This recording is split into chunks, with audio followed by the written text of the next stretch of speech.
नाही, प्रश्नच नाही. दोघांनी नाही म्हटल्यानंतर ती दरवाढ आत्ताच्या आता मागे घेतली पाहिजेत आणि मंत्र्यांनी तसे निर्देश दिले पाहिजेत, आदेश काढले पाहिजेत की ही दरवाढ आम्ही केलेली नाही. त्यांनी तर मान्यच केला आहे. म्हणजे त्यांनी सरकार म्हणून जर दरवाढ केली नसेल तर मग करतो कोण?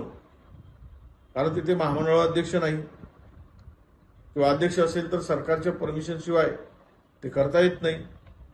म्हणून मला स्पष्ट आमची भूमिका आहे की आता ती मंत्र्यांनी नाही म्हटलंय, उपमुख्यमंत्री नाही म्हणतायत, त्यामुळं आता ही दरवाढ त्वरित मागे घेण्याचा आदेश काढावा आणि गरिबांच्या जी जीवनवाहिनी आहे, सामान्य माणसाची, मध्यमवर्गीय, गरीब, मजूर, कामगार, या सगळ्यांना दिलासा द्यावा.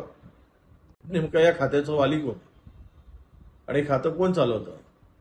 उपमुख्यमंत्र्यांना माहीत नाही, मंत्र्यांना भाडेवाढ माहीत नाही, मग भाडेवाढ केली कोणी? आणि काय म्हणजे मला वाटतं की ही सगळी खाती अधिकारी चालवतात आणि मंत्री घरी बसून आदेश करतात, असा त्याचा अर्थ होतो काय? म्हणजे हा सगळा सरकारमध्ये चाललेला मला वाटतं हा पोरखेळच आहे.